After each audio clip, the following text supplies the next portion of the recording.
Hello everyone, আমি শুভ্রজ্যোতি আর আপনারা শুনছেন থ্রিলার নাইট, বাংলা সাহিত্যের নতুন ঠিকানা। আজ আমাদের নিবেদন তনিমা সাহার কলমে লুকোনো মন্দির। গল্প পাঠে রয়েছে ব্রতদীপ, প্রধান চরিত্রে নীল এবং অন্যান্য চরিত্রে দিতিপ্রিয়া, তৃষা, সুস্মিতা, সৌমিক, রনিত, অস্মিতা, সাগর, নীল, স্বর্ণালী, আকাশ, প্রীতম, তৃণা এবং সুদীপ্তা। তাহলে শুরু করা যাক।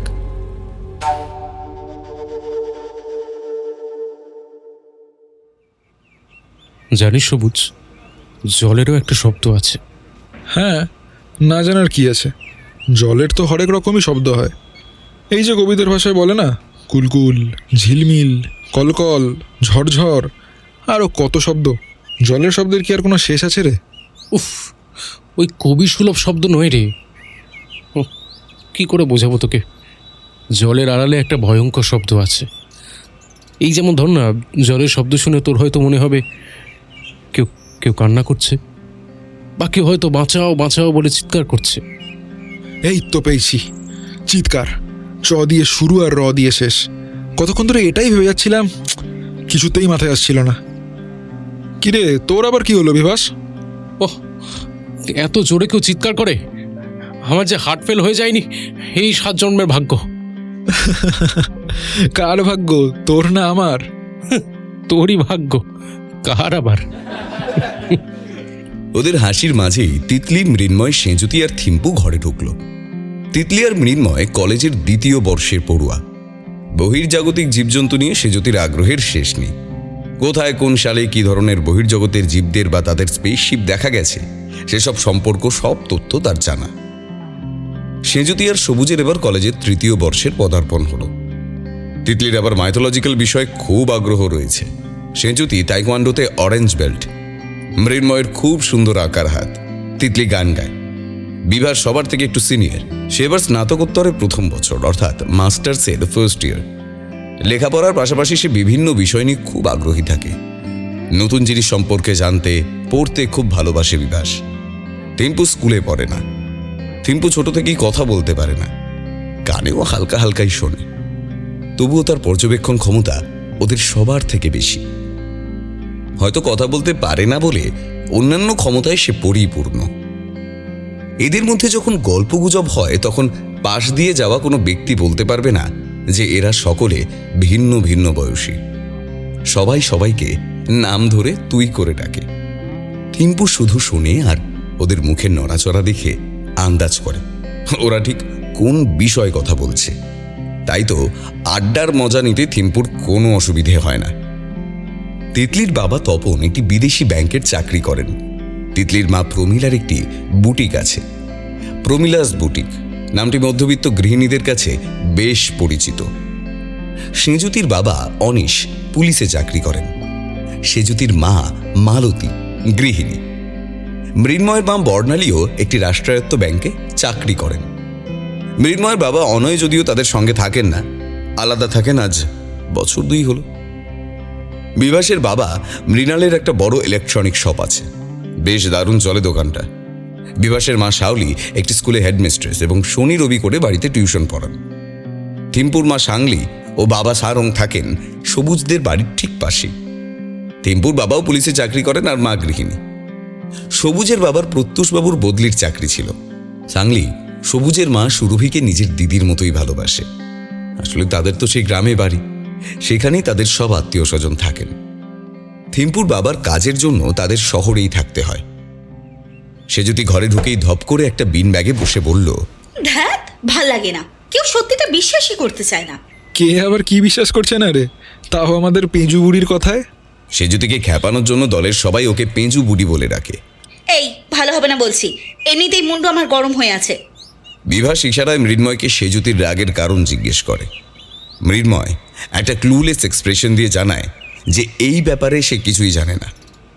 এমন সময় বিভাসের মা শাওলি সবার জন্য স্পেশাল ম্যাঙ্গো শেক আর ঘরে বানানো ভেজিটেবল পফ নিয়ে ঢুকলেন। শাওলি রান্নাবান্না করতে খুব ভালোবাসেন।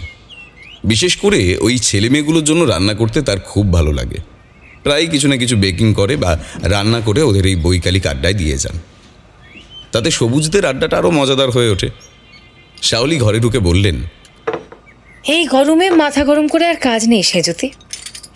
এই নাও ম্যাঙ্গো শেকটা খেয়ে মাথাটা একটু ঠান্ডা করো।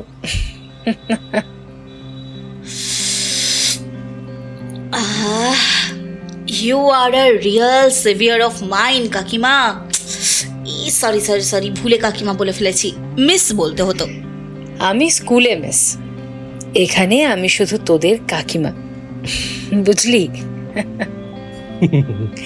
এই কারণেই তো তুমি এত সুইট মা। আসলে বিভাসরা ছোটবেলায় একটা স্কুলেই পড়াশোনা করেছে। শাওলি সেই সময় ওই স্কুলেই পড়াতেন। এখন বর্তমানে তিনি সেই স্কুলেরই প্রধান শিক্ষিকা। সেজুতিদের কাছে তাই শাওলি মিসি থেকে গেছেন, তবে শাওলির কাছে এরা প্রত্যেকেই সন্তান সম। হ্যাঁ হ্যাঁ, হয়েছে হয়েছে বাবা, আর পাখামো করতে হবে না। নাও খেয়ে নাও চটপট। শাওলি ঘর থেকে বেরিয়ে গেলেন। সবাই খাওয়া দাওয়া শেষ করলো। তারপর মৃন্ময় বলল, তা পেজবুড়ি মানে সে যদি তুই হঠাৎ রেগে গেছিলিস কেন রে?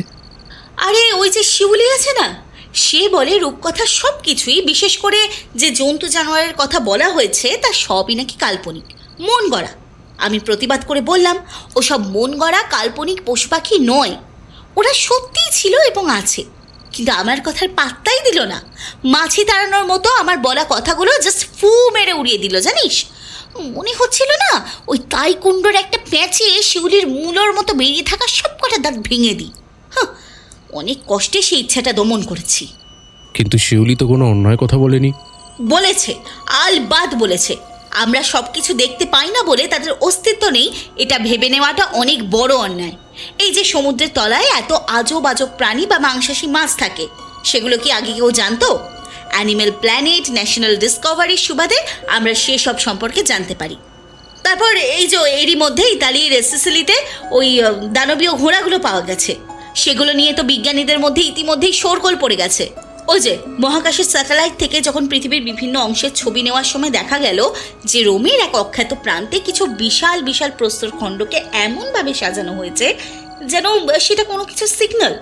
গবেষণায় জানা গেছে সেই অবিন্যস্তভাবে সার বেঁধে দাঁড় করানো প্রস্তরগুলো আসলে বহির্জাগতিক প্রাণীদের জন্য কোনো নির্দিষ্ট সংকেত চিহ্ন, কারণ সেই প্রস্তরখণ্ডগুলো এমনভাবে দাঁড় করানো আছে যা কোনো মানুষের পক্ষে কখনো করা সম্ভবই নয়।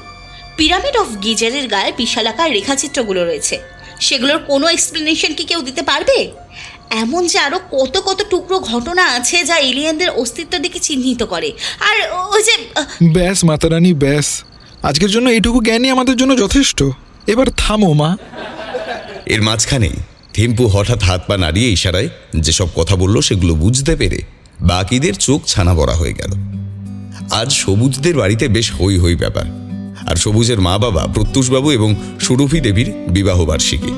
এক জায়গায় সবুজ, থিম্পু, সেঁজুতি, বিভাস, মৃন্ময়, তিতলিদের এক জোর আলোচনা চলছে।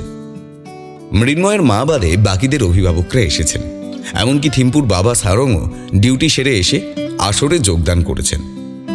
প্রমীলা আজকে নিজের হাতে ডিজাইন করা একটি শাড়ি এবং পাঞ্জাবি সুরভি ও প্রত্যুষবাবুকে উপহার দিলেন। সবুজদের অনেক আত্মীয় স্বজন এসেছিলেন। অনুষ্ঠান শেষে আত্মীয়রা একে একে বিদায় নিলেন। রাতও হয়ে আসছিল, তাই বাকিরাও বাড়ির পথে পা বাড়ালেন। এমন সময় বিভাস বলল, আমার না একটা কথা বলার ছিল। তোর আবার কি বলার আছে? থাক না, ও বলুক না কি বলার আছে ওর। হ্যাঁ বলো বাবা, তোমার কি বলার আছে? আমাদের তো গরমের ছুটি পড়ে গেছে, 5 দিন হয়ে গেছে, আরও 3 সপ্তাহ ছুটি আছে। তা আর দিন কয়েক পরে আমরা ক্যাম্পাসিং শুরু করব, তখন একটু ব্যস্ত হয়ে পড়বো হয়তো। তারপরে সেঁজুতি, সবুজদেরও তো ফাইনাল পরীক্ষা শুরু হয়ে যাবে। তারপরে ক্যাম্পাসিংয়ে কোথাও হয়ে গেলে তো ব্যাস, আর কোনো কথাই নেই। তাই মানে যদি তোমরা পারমিশন দাও, তবে এই 2 সপ্তাহ ছুটিতে কোথাও একটা ঘুরে এলে হয় না? কারণ এরপর তো আর আমরা তেমন সময় পাবো না, আর এত লম্বা ছুটিও তো পাবো না, তাই না? তাই কটা দিন কাছাকাছির মধ্যে কোথাও ঘুরে এলে তো বেশ হতো। আইডিয়াটা কিন্তু মন্দ নয়। কাছাকাছি ঘোরার জায়গা বলতে আমাদের গ্রামটা আছে, খুব সুন্দর নয়নাভিরাম গ্রাম। এবছর কাজের চাপে আর গ্রামে যাওয়া হয়নি, তাই সাংলি আর থিম্পুও যেতে পারেনি গ্রামে। আমরা তো গ্রীষ্মের ছুটিতে বেড়াতে গেছিলাম সেখানে, উফ, যাকে বলে ছবির মতন সুন্দর। থিম্পুদের গ্রামটা ঠিক তাই, নামটাও ভারী সুন্দর, রংমচ্ছলি তাল। তবে সেই কথাই রইল, এখান থেকে গাড়িতে গেলে ঘন্টা 5 মধ্যেই পৌঁছানো যাবে আমাদের গ্রাম রংমছলিতালে। গাড়ির ব্যবস্থা আমি করে দেবো। ঘুরে আসুন আমাদের গ্রাম, দেখবেন ভালো লাগবে। ঠিক 2 দিন পরে দুটো 6 সিটারের এসইউভিতে করে বিভাসদের দলটা রওনা হলো। একটা গাড়িতে বিভাস, সবুজ, থিম্পু, সাংলি, সুরভি এবং শাওলি। আরেকটি গাড়িতে তিতলি, মৃন্ময়, সেজুতি, প্রমীলা, মালতী, প্রত্যুষ, সুরভি। সেজুতির বাবা অনিশ ছুটি ম্যানেজ করতে পারেননি। তিতলির বাবা তপন ছুটি পাননি ব্যাংক থেকে। মৃন্ময় মা বর্ণালীর থেকে, মৃন্ময়ের বাবা অনয়ের জবে থেকে ছাড়াছাড়ি হয়েছে তবে থেকেই বর্ণালী যেন নিজেকে পুরোপুরি গুটিয়ে নিয়েছেন। অথচ খুব হই হুল্লোড় করতে পছন্দ করতেন বর্ণালী। সমস্ত রকম সোশ্যাল গ্যাদারিং থেকে দূরে থাকেন। বিভাসের মা শাওলি বর্ণালী স্কুলমেট। সেও বহু চেষ্টা করেছে বর্ণালীকে স্বাভাবিক জীবনে ফিরিয়ে আনতে, কিন্তু সব চেষ্টাই বিফলে গেছে। রংমছলিতালে যাওয়ার পথে অনেক ছোট ছোট গ্রাম পড়ে। সবজি এবং ধানের ক্ষেতগুলোর দৃশ্য অপূর্ব। বিভিন্ন জানা অজানা পাখি দেখা যাচ্ছে। রাস্তার দুধারে তাকালে মনে হয় এই শান্ত প্রকৃতির জীবনের কাছে শহরের জীবন যেন বড়ই তুচ্ছ। রংমছলিতালে পৌঁছে সেখানকার প্রাকৃতিক সৌন্দর্য দেখে সকলের মন ভালো হয়ে গেল। কত রকমের চিত্র বিচিত্র গাছগাছালি, পাখিদের কলকাকলি, রং বেরঙের ফুল, জংলি ফলের ঝোপ, সব দেখে ছোটরা তো বটেই, বড়রাও যেন নিজেদের ছোটবেলায় ফিরে গেলেন। টেম্পুদের গ্রামের বাড়িটাও খুব সুন্দর। বড় উঠোন, উঠোনের এক ধারে থাকার ঘর আর এক ধারে রান্নাঘর। থাকার ঘরের একদম উল্টো দিকের ধার ঘেঁষে গোয়াল ঘর, আরেক পাশে ফুলের বাগান। বাগানে বিভিন্ন রঙের গোলাপের পাশাপাশি সূর্যমুখী, বেলি, টগর, গন্ধরাজ আরও কত কি রয়েছে। একটা শিউলি গাছও আছে, তবে এখন ওতে ফুল নেই। বাড়িতে থিম্পুর দাদু বাহাং আর কাকু জিসান থাকেন। বয়সজনিত কারণে বাহাং খুব একটা চলাফেরা করতে পারেন না, কথা বলার প্রবৃত্তিও খুব কম। তবে তাদের বাড়ি দেখাশোনার লোক আছে, রাঁধুনি, মালি সব আছে। জিসান এখানকার প্রাথমিক স্কুলের শিক্ষক। বাহাংকে সুরভি আর প্রত্যুষ জেঠু বলে ডাকে, তাই দেখা দেখি বড়রা সকলকে বাহাংকে জেঠু বলেই সম্বোধন করলেন। এত লোককে বাড়িতে দেখতে পেয়ে বাহাং তো বটেই, জিসানও বড্ড খুশি। 3 দিন হই হই করে পার হয়ে গেল। প্রমীলা তো সারাদিন টুকুস টুকুস করে গ্রামের ছবি তুলে যাচ্ছেন, বলে এগুলো নাকি ইন্সপিরেশন তার বুটিকের ডিজাইনের জন্য। প্রত্যুষ তো সুযোগ পেলেই ছিপ নিয়ে পুকুরে চলে যান। সুরভি আর মালতী থিম্পুদের রাঁধুনি থেকে বিভিন্ন রান্না শিখতে ব্যস্ত। বিভাসরা তো অবাক, বড়দের হলোটা কি? এখানে এসে সবাই কেমন যেন শিশুর মতো হয়ে গেছে। অবশ্য এতে বিভাসদের সুবিধাই হয়েছে, তাদের উপর খবরদারি করার কেউ থাকছে না। ভদ্র ছেলেপুলের মতো সময়ে সময়ে স্নান খাওয়া করে তারা বড়দের থেকে নজর বাঁচিয়ে নিচ্ছে। এদিকে ফাঁকে ফাঁকে ফাঁকে ওরা ওদের গোপন বৈঠকগুলো সেরে ফেলতে পারছে। একদিন শাওলি, সাংলি, প্রমীলা, সুরভি, মালতী মিলে চা পকোড়ার সহযোগে সান্ধ্য আড্ডা দিচ্ছিলেন। বিভিন্ন বিষয়ে কথাবার্তার ফাঁকে টুকটাক মশকরাও করছিলেন। মালতী তো বলেই ফেললেন, ভাগ্যে সেখানে এসেছিলাম, নইলে কখনো জানতেই পারতাম না যে কাছাকাছিতে এত সুন্দর একটা ছোট গ্রামও আছে। যা বলেছ, এখানে এসে মনে হচ্ছে যেন আবার ছেলেবেলায় ফিরে গেছি। শহরে যেন এই প্রাণটাই নেই। এই জিনিসটাই তো এই গ্রামের বিশেষত্ব। আচ্ছা শোনো, তোমরা গল্প করো, আমি একটু আসছি। বাবা মনে হয় ডাকছেন। জেঠুনা কথা বলতে পারেন না, তাহলে সাংলি বাবা ডাকছে কেন বলল? আসলে বাহাং জেঠুর এক অদ্ভুত ক্ষমতা আছে, উনি মেন্টাল কমিউনিকেশন করতে পারেন। মানে টেলিপ্যাথি? হ্যাঁ, ঠিক তাই। প্রথম প্রথম আমরাও ঘাবড়ে গিয়েছিলাম, পরে সাংলি আর সারাং বলল জেঠুর এই অদ্ভুত ক্ষমতার কথা। এদিকে থিম্পু বিভাসদের নিয়ে বাহাংয়ের ঘরে গেল। যাওয়ার আগে থিম্পু বারবার বলল কোনো কিছু শুনে বা দেখে ওরা যেন ভয় না পায়। বাহাংয়ের ঘরে গিয়ে থিম্পু আলতো করে দরজাটা বন্ধ করে দিল। তারপর ঘুরে গিয়ে বাহাংয়ের দিকে তাকিয়ে বলল, দাদু ভাই, আমি এসে গেছি, এবার বলো তুমি কি বলবে। থিম্পুকে কথা বলতে দেখে বিভাসরা প্রচণ্ডভাবে শক খেল। তুই তুই কথা বলতে পারিস থিম্পু? সে ছোট থেকে তোকে কোনোদিন কথা বলতে দেখিনি আমরা। কাকিমা আড়ালে কত চোখের জল ফেলে তোর জন্য, তা তুই জানিস? দাঁড়া দাঁড়া দাঁড়া, আমি এক্ষুনি একবার কাকিমাকে ফোন করে বলি যে তুই কথা বলতে পারিস। লাভ নেই ভাই, এই ঘর থেকে বাইরে গেলেই আমি আর কথা বলতে পারবো না। তোদেরকে এই ঘরে আনার আগে বলছিলাম না যে কোনো কিছু শুনে বা দেখে না ঘাবড়াতে? ঘাবড়ানো জিনিসটা শুনে নিলি, এবার ঘাবড়ানো জিনিসটা দেখ। বাহাং বরাবর হুইল চেয়ারেই বসে থাকেন। একটা ভারী চাদরে বাহাংয়ের কোমর থেকে পা পর্যন্ত ঢাকা। বাহাং এক টানে চাদরটা টেনে খুলে দিলেন। বিভাসরা দেখল বাহাংয়ের শরীরের উপরের অংশটি ঠিক মানুষের মতো হলেও ওনার শরীরের নিচের অংশটা ঠিক মানুষের মতো নয়, কোনো জলীয় জীব বা উদ্ভিদের মতো। কোমর থেকে পায়ের বদলে সেখানে রয়েছে সামুদ্রিক ঘাসের মতো কতগুলো লতা পাতা, যা একটা স্বচ্ছ অচ্ছেদ্য আবরণে আবরিত হয়েছে। তিতলি, কি করছিস? সবাই জানতে পেরে যাবে। কি খুব ভয় পেয়ে গেছো তোমরা, তাই না? মৃন্ময় সবুজ দেখল। বাহাং কথা বললেন ঠিকই, কিন্তু ওনার ঠোঁট নড়ল না। এতক্ষণ পর্যন্ত যা সব আজব আজব ঘটনা তারা দেখেছে, তাই এই ঘটনাটা ওদের স্বাভাবিকই মনে হলো। শুধু বিভাস ফিসফিসিয়ে বলল, টেলিপ্যাথিক্যাল টেকনোলজি। টিম্পুর কাছে তোমাদের অনেক গল্প শুনি। টিম্পুর কাছে আমি টেলিপ্যাথিক্যাল সিগন্যাল পাঠিয়ে তোমাদের সকলকে এখানে ডেকে আনি। তোমাদের আমার খুব গুরুত্বপূর্ণ একটা কাজ করে দিতে হবে। টিম্পুর কাছে নিশ্চয়ই শুনেছ ঝিলতামাঙের গল্প, আর ঝিলতামাঙের যে কথা শুনেছ তোমরা টিম্পুর কাছে, তা সবই সত্য। ঝিলতামাঙের কৃপাতেই এই গ্রামের লোকেদের মধ্যে কোনো অনিষ্ট চিন্তা বা পাপ বোধ নেই। এখানকার গ্রামবাসীদের মনটা একদম শিশুর মতো সরল। এমনকি এখানে যদি বাইরে থেকেও কেউ আসে, তাদের মনও শিশুর মতো হয়ে যায়। ঝিলতামাঙের নির্দেশেই আমি সারাংকে শহরে নিরাপত্তা রক্ষার কাজে যোগদান করতে পাঠিয়েছি। এতদিন পর্যন্ত আমি ঝিলতামাঙের পুজো করে এসেছি। ঝিলতামাঙের কথা একমাত্র আমাদের বংশের লোক ছাড়া আর কেউ জানে না, কিন্তু তোমাদের আমি জানালাম, কারণ থিম্পুকে সাহায্য করতে তোমাদের প্রয়োজন হবে। এতদিন আমি ঝিলতামাং মন্দিরের পূজারী থাকলেও এখন আমার শরীর জবাব দিতে শুরু করেছে। তাই মন্দিরের একজন পূজারী নির্বাচন করা অতি আবশ্যক। আমি এখন থেকে থিম্পুকে মন্দিরের পূজারী নির্বাচিত করলাম, কিন্তু একটি সমস্যা আছে।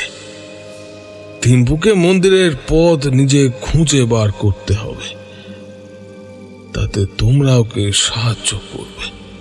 কিন্তু দাদু, আমরাই কেন? আপনি কেনই বা আমাদেরকে নির্বাচন করলেন?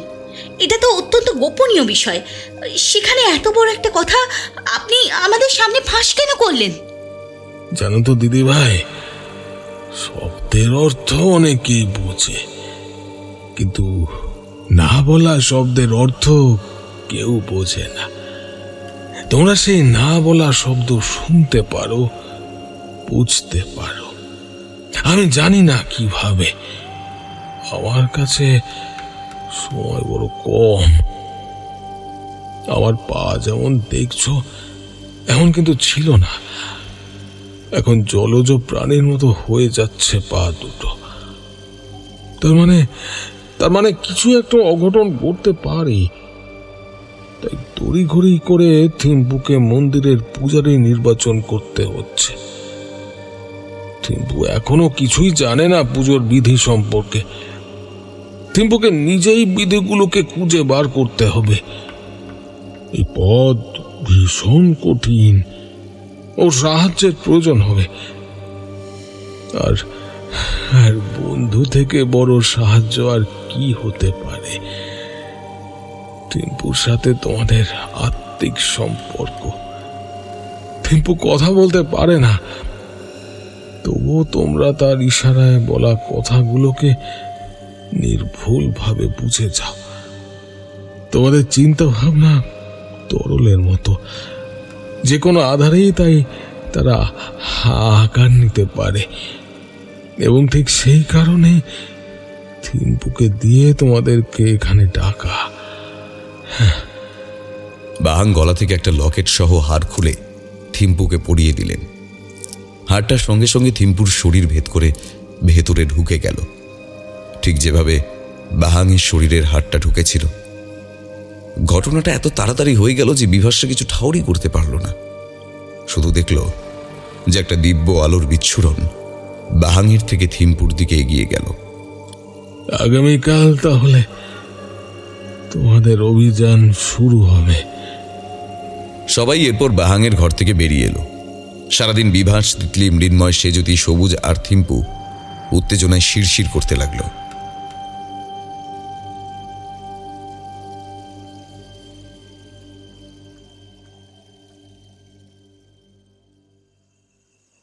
পরদিন যখন ভোর 3টে বাজে, তখন বিভাস, সেজুতি, তিতলি, মৃন্ময়, সবুজ, থিম্পু চুপি চুপি বিছানা ছেড়ে উঠল।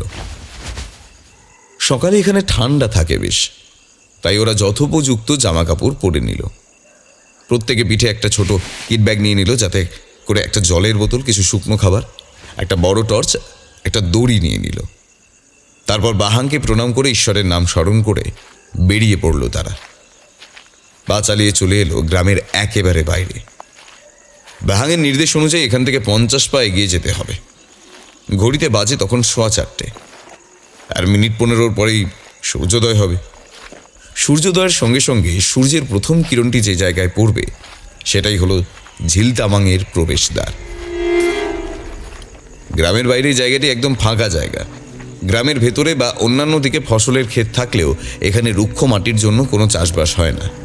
এখানে ছোটরা খেলাধুলা করে শুধু। জায়গাটির চারিদিকে কিছু গাছপালা থাকলেও ঠিক মাঝ বরাবর বেমানানভাবে দুটো টিলা দাঁড়িয়ে আছে। টিলা দুটোর পেছনেও সেই রুক্ষ মাটি। গ্রামের বাচ্চারা সেই টিলার মাথায় চড়েও খেলা করে। এখানে আসতে আসতে এসব থিম্পু হাতের ইশারায় সব বলেছে বিভাসদের। আচ্ছা থিম্পু, এই মন্দিরটা খুঁজে বার করা এত প্রয়োজন কেন?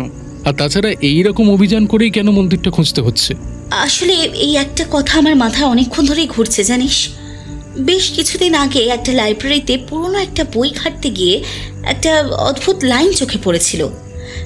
লাইনটা এমন ছিল যে চোখের সামনে দৃশ্যের আড়ালে চলা স্মৃতিকল্পকে চিনতে হলে সেখানে যেতে হবে যেখানে সময় সময়কে থামিয়ে দিয়ে পিছু হটিয়ে রাখে।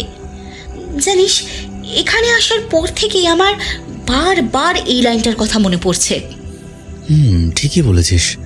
লাইনটার কিন্তু কিছুটা যথার্থতা আমরা দেখেছি, বুঝলি? দেখলি না, বড়রা এখানে এসেই কেমন একটা শিশুর মতো হয়ে গেল, কিন্তু দৃশ্যের আড়ালে দৃশ্য, এই ব্যাপারটা ঠিক বুঝতে পারলাম না। আমার মনে হয় এটা আড়ালের দৃশ্যের কথাই বলা হয়েছে। এটা বোধহয় বাহাং দাদুর কথা বলা হয়েছে, কারণ দাদুকে কিন্তু আপাত দৃষ্টিতে দেখতে একরকম, অথচ আদপে কিন্তু দেখতে তা নয়।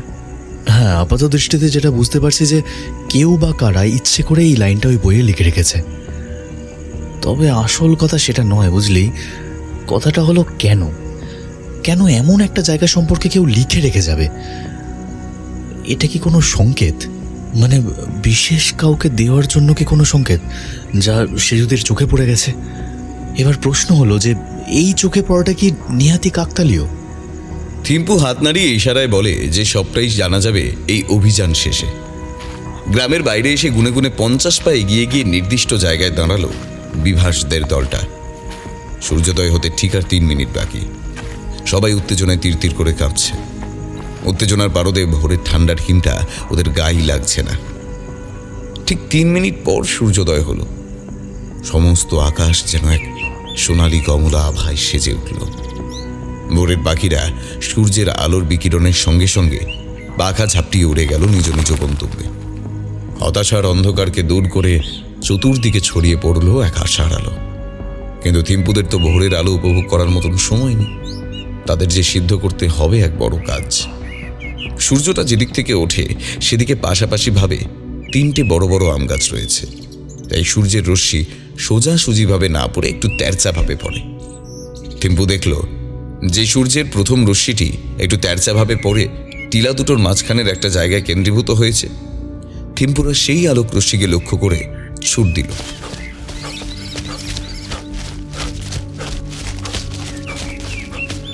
নির্দিষ্ট স্থানে পৌঁছে দেখল যে জায়গাটা আলোটা কেন্দ্রিত হয়ে আছে সেই জায়গায় একটা জলাশয়ের সৃষ্টি হয়েছে, অথচ সেখানে গতকাল পর্যন্ত কোনো জলাশয় ছিল না। আলোক রশ্মিটা জলাশয়ের ভিতরে ঢুকে গেল। কি মনে হতে থিম্পু জলাশয়ে ঝাঁপ দিল। বিভৎস ঝাঁপিয়ে পড়ল জলাশয়ে। দেখা দেখি একে একে সেজুতি, তিতলি, মৃন্ময় এবং শেষে সবুজ ঝাঁপ দিল জলাশয়টিতে। ওদিকে সূর্যি তখন ধীরে ধীরে নিজের আড়মোড়া ভেঙে উদয় হচ্ছে। সূর্যের আলো প্রখর হওয়ার সঙ্গে সঙ্গে কিছুক্ষণ আগের জলাশয়টি আবার রুক্ষ মাঠে পরিণত হলো।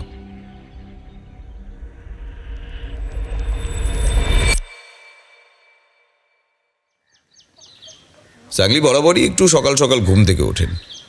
সকালে যাবতীয় কাজ করার পর গোয়াল ঘরের তদারকি সেরে রান্নাঘরে এসে রাঁধুনিকে সকালের জলখাবারের কথা এবং বাদবাকি রান্নার নির্দেশ দেন। তারপর নিজের হাতে পরম যত্নে বাহাঙের জন্য খাবার বানান। তিনি শহরে থাকায় বাহাংকে ঠিকভাবে যত্ন করতে পারেন না, তাই যতদিন গ্রামে থাকেন ততদিন নিজের হাতে বাহাংয়ের যাবতীয় কাজগুলো করেন। বাহাংয়ের ঘরে এসে সাংলি দেখেন যে বাহাং আগে থেকেই উঠে গেছেন। কখন ঘুম থেকে উঠলে বাবা? বাহাং বরাবরই টেলিপ্যাথিতেই কথা বলেন, কিন্তু এবার সাংলির যেন মনে হলো বাহাংয়ের ঠোঁট নড়ে উঠল। মনের ভুল ভেবে তা নিয়ে আর বিশেষ ভাবল না। আচ্ছা চলো বাবা, হাত মুখটা ধুয়ে নেবে। যত্ন করে জাংলি বাহাংয়ের মুখ ধুয়ে পরনের জামাটা পাল্টে দিলেন। খাওয়ানো হয়ে গেলে সাংলি যখন বেরিয়ে যাচ্ছিলেন তখন কি মনে হতে সাংলি পেছন দিকে তাকালেন। দেখলেন যে বাহাং নিজের পায়ে দাঁড়িয়ে আছে। সাংলি কিছুক্ষণের জন্য সম্পূর্ণ বাকরুদ্ধ হয়ে গিয়েছিলেন। এই হঠাৎ আকস্মিকতায় তার যেন মুখ থেকে কোনো কথা বেরোচ্ছে না। এবার বাহাং স্পষ্টভাবে ঠোঁট নাড়িয়ে বললেন, এই তো মা, আজ একটু আগেই উঠে গেছি। বলেই তিনি মাটিতে লুটিয়ে পড়লেন। বাহাং থিম্পুকে মানু বলে ডাকতেন। ঘটনার আকস্মিকতায় সাংলি হতভম্ব হয়ে গিয়েছিলেন। বাহাংকে তিনি বরাবর হুইল চেয়ারে দেখে এসেছে। বাহাং ভীষণ রকমের বুদ্ধিমান এবং তার এই টেলিপ্যাথিতে কথা বলার ক্ষমতা সেটাও তার অর্জিত। দিনের পর দিন তিনি অনুশীলন করে গেছেন এই বিদ্যার। সেই সময় হঠাৎ তার শরীরটাও খারাপ হতে শুরু হয়। তিনি তার স্বাভাবিক হাঁটা চলার ক্ষমতা, কথা বলার ক্ষমতা হারাতে থাকেন। অনেক ডাক্তার বুদ্ধি দেখিয়েও বাহাংয়ের শরীরের পঙ্গুতাকে আটকানো যায়নি। তারপর থেকেই বাহাং হুইল চেয়ারে। তবে সাংলি এটা জানে, আর এটাও খুব ভালো করেই সে জানে যে বাহাং কিছু একটা লুকিয়ে রেখেছে সবার থেকে। তবে সাংলি সেটা নিয়ে তেমন ভাবে না। কিন্তু আজ যা হলো তাতে সত্যি সত্যি সাংলি ভীষণ চমকে উঠেছে এই ঘটনায়। সে ছুটে বাহাংয়ের কাছে যায়। ওরে তোরা কে কোথায় আছিস? তাড়াতাড়ি আয়। সাংলি তাড়াতাড়ি সযত্নে বাহাংকে বিছানায় শুইয়ে দেন। তারপর চিৎকার করে বলে ওঠে, বাবা, বাবা শুনতে পাচ্ছ? বাবা!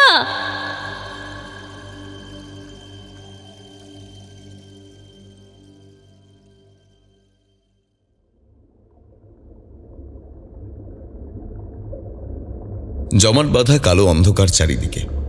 সে যদি চোখ মেলে তাকিয়ে প্রথমে কিছুই ঠাউর করতে পারল না। আশেপাশে হাতড়ে বুঝল সে যেখানে শুয়ে আছে তার জমিটা খুব নরম আর শীতল। জমিটা এতটাই নরম যে হাত দিয়ে হালকা চাপ দিলেই হাত মেঝেতে ডেবে যাচ্ছিল। অন্ধকারটা এতটাই ঘুটঘুটে যে আধা দূরের জিনিসও কিছু দেখা যাচ্ছে না। ফিসফিসিয়ে সে যদি বাকিদের ডাকল, কিন্তু কেউ কোনো জবাব দিল না।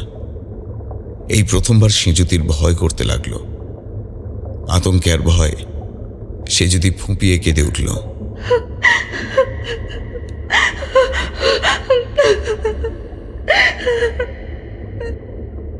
ঠিক এমন সময় এক অচেনা কণ্ঠে কেউ বলে উঠল, ভয় পেও না সেজুতি, আমি আছি তো, আমি জুপাং, তোমার বন্ধু।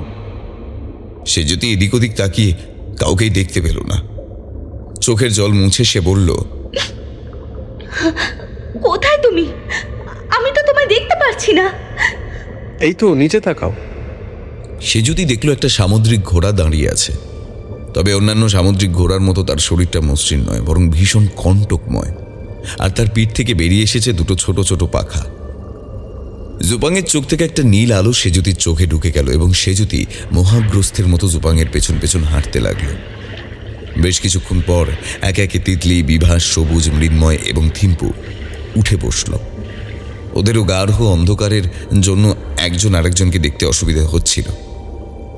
এমন সময় থিম্পুর গলায় পড়া লুকোনো লকেটটা থেকে উজ্জ্বল আলো বিচ্ছুরিত হলো। এখানে এসে থিম্পু আবার কথা বলতে শুরু করলো। সবাই একে অপরকে দেখতে পেলেও কেউ সেঁজুতিকে দেখতে পেল না। শত টাকাটাকিতে উত্তর মিলল না। থিম্পু দেখলো এক জায়গায় গোলাকার চ্যাটচ্যাটে জাতীয় কিছু রয়েছে। তা দেখে থিম্পু বলল, সেজুতি হয়তো জুপাংয়ের কবলে পড়ে গেছে। ঝুপাংটাকে সেজুতির কি তবে কোনো বিপদ হয়েছে? জুপাং হলো একটি জলীয় জীব যা নিজের আকৃতি ইচ্ছে মতো পাল্টে ফেলতে পারে, কিন্তু সে সেজুতিকে কেন নিয়ে গেল সেটাই তো বুঝতে পারলাম না। আরে বাবা, জলীয় জীব তো জলেই থাকে, সেটা এখানে আবার কি করে এলো? সেটা এখানে এসেছে তার কারণ আমরা এখন ওর জায়গাতে আছি, জলের তলায়। জলের তলায়? তাহলে আমরা শ্বাস কি করে নিচ্ছি? বা আমাদের জামা কাপড় ভিজছে না কেন? থিম্পু শুধু অর্থপূর্ণভাবে একটু হাসল। আমাদের সেজুতিকে খোঁজা খুব প্রয়োজন। না, এখন নয়, আগে ঝিলতামাঙের মন্দির খুঁজে বার করতে হবে। সময় পেরিয়ে যাচ্ছে, সূর্যের আলো থাকতে থাকতে ঝিলতামাঙের পুজো করা আবশ্যক, এটা দাদু আমায় বলেছিলেন।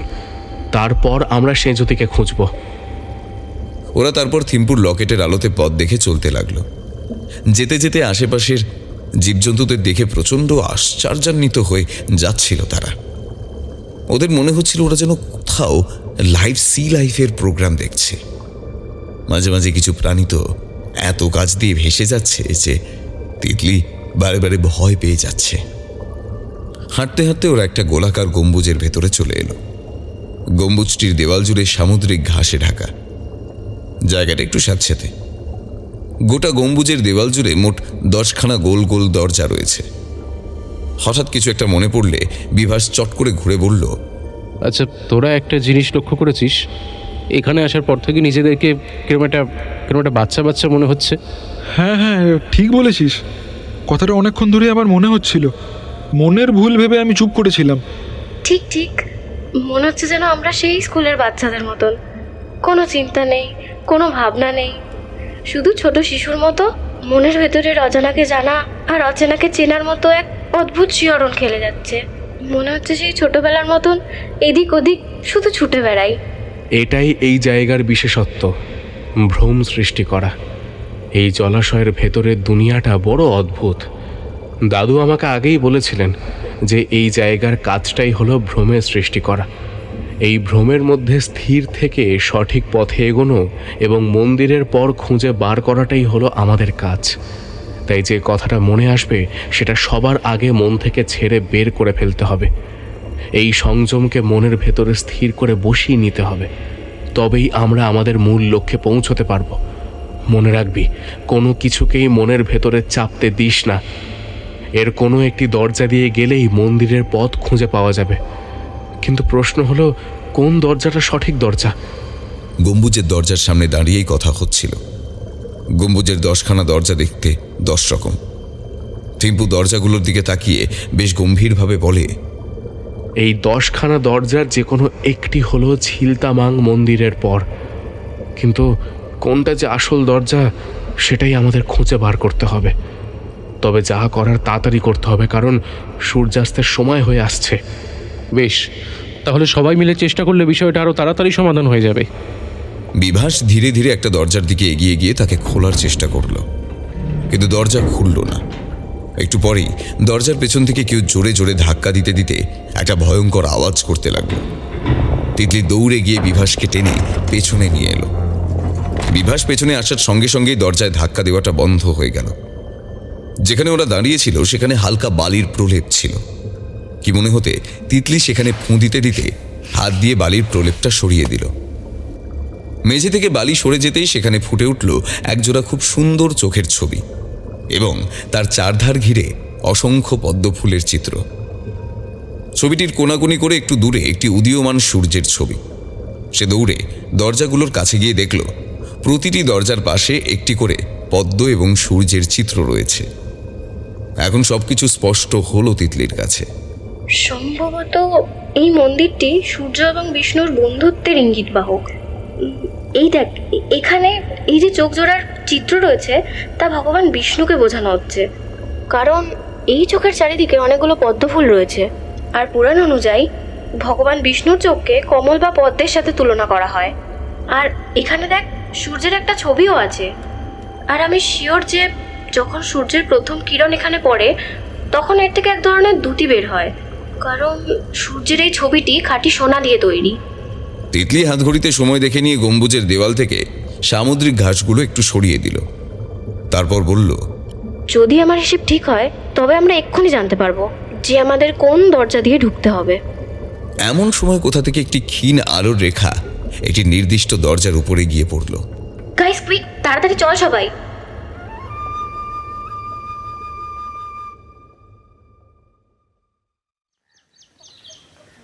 ওইদিকে থিম্পুর বাড়িতে বাহাঙের শরীর তখন অনেকটা স্থিতিশীল হয়েছে। বাড়ির চিকিৎসক এখন ওনার দেখাশোনা করছেন। সকাল থেকেই হট্টগোলের মধ্যে কারোরই ছেলেমেয়েগুলোর কথা খেয়াল হয়নি। হঠাৎ শাওলি বলল, এই আমাদের ছুঁচোর বাজারগুলো কোথায় গেল বলতো? দুপুর পেরিয়ে বিকেল হয়ে গেল, জেঠুর এমন শরীর খারাপ হয়ে গেল অথচ ওদের কোনো পাত্তাই নেই। এই তোমরা কেউ কি দেখেছো ওদের? অন্যান্য দিনে তো ওরা খাওয়া দাওয়া সেরে বাগানে আড্ডা মারে, তারপর দুপুরে রোদ পড়ে এলে রং মছলিপুরে বেড়াতে বের হয়। ঠিক বলেছ গো, সেদিন আমি স্নান সেরে একটু রোদ পোহানোর জন্য রোদে গিয়ে দাঁড়িয়েছিলাম। দেখি সেজুতি আর তিতলি সেই ছোটবেলার মতো রিঙ্গা রিঙ্গা রোজেস খেলছে, আর বিভা, সবুজ, থিম্পুরা সব গোল করে বসে খিলখিলিয়ে হাসছে। কি যে ভালো লাগছিল দেখতে ওদের। বাচ্চাগুলো যেন বড্ড তাড়াতাড়ি বড় হয়ে গেল। আমার তো এখনো ওদের নার্সারি যাওয়ার দৃশ্যটাই চোখে আসে। সেই নার্সারির প্রথম দিনে সেজুতির কি কান্না, আর সেই কান্না দেখে বিভাসও হাত পা ছড়িয়ে কান্না শুরু করে দিল। হ্যাঁ, তার বলো না, নিজে কিন্তু নার্সারিতে কখনো কাঁদেনি, অথচ সেজুতির নার্সারিতে প্রথম দিনের কান্না দেখে হো বাবা, বাবুর সে কি কান্না! মিস জুলিও থামাতে হিমশিম খেয়ে গেছিলেন। সাংলি লক্ষ্য করেন যে কিছুক্ষণ আগেই যারা ছেলেমেয়েদের নিয়ে উদ্বিগ্ন হয়ে উঠেছিলেন তারাই এখন কি সাবলীলভাবে ইয়ার্কি ঠাট্টা স্মৃতি বিলাস করছেন। প্রচণ্ড অবাক হয়ে সাংলি বাহাঙের দিকে তাকাতেই তিনি দেখেন যে বাহাঙের মুখে স্মিত হাসি। সাংলি বুঝতে পারেন যা হচ্ছে তা হতে দিতে হবে। সাংলি ধীরে ধীরে বলেন, ওরা হয়তো গ্রাম ঘুরতে গেছে। যদি বিকেল 4টের পরেও ওরা ফিরে না আসে তখন না হয় আমরা তাদেরকে খুঁজতে যাব, কেমন? সাংলির কথায় সবাই সহমত প্রকাশ করে আবার নিজেদের গল্পগুজবে মত্ত হয়ে গেল, ঠিক কোনো শিশুর মতো।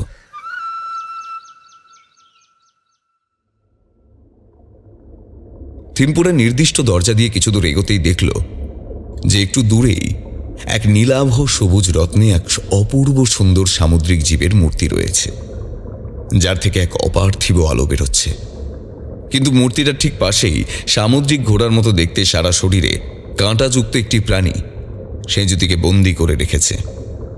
সেজুতিকে ওই অবস্থায় দেখে সবুজ চিৎকার করে বলল, ওই দেখ, সেজুতিকে ওরা বন্দি করে রেখেছে। জুপাং, সেজুতিকে ছেড়ে দাও। তুমি ওকে কেন বন্দি করে রেখেছো?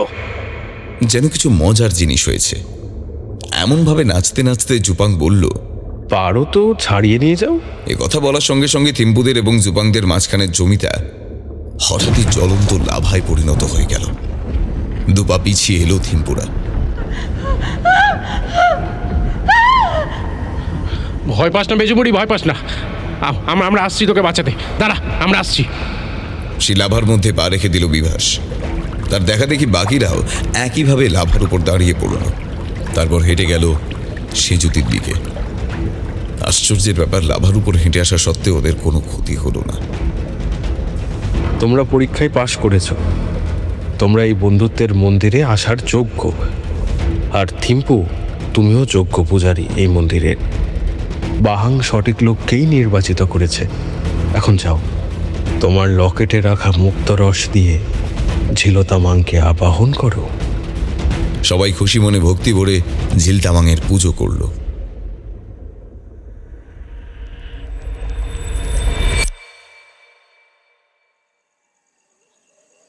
সন্ধ্যার কিছু পরেই বিভাসরা ফিরে এলো থিম্পুদের গ্রামের বাড়িতে।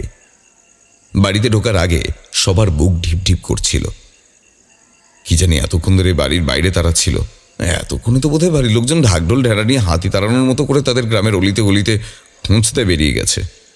দূর দূর বকে তারা ঘরে ঢুকতেই দেখে শাওলি দাঁড়িয়ে আছে। শাওলি এগিয়ে এসে বলে, কোথায় ছিলিস এতক্ষণ? নিশ্চয়ই নদী দেখে মাছ ধরতে বসে গিয়েছিলিস আর সময়ের খেয়াল ছিল না।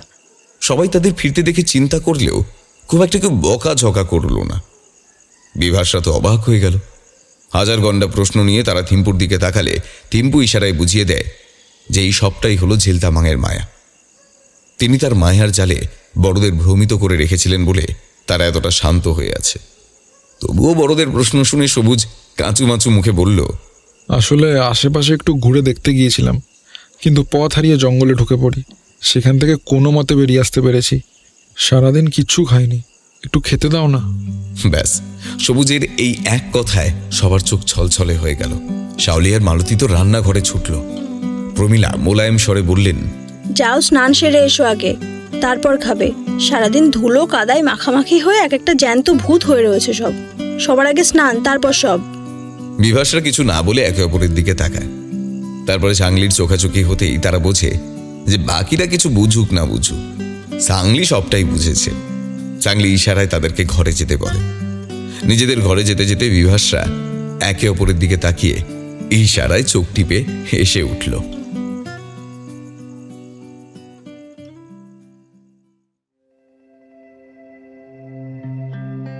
গল্পটি কেমন লাগলো কমেন্ট করে জানাতে ভুলবেন না।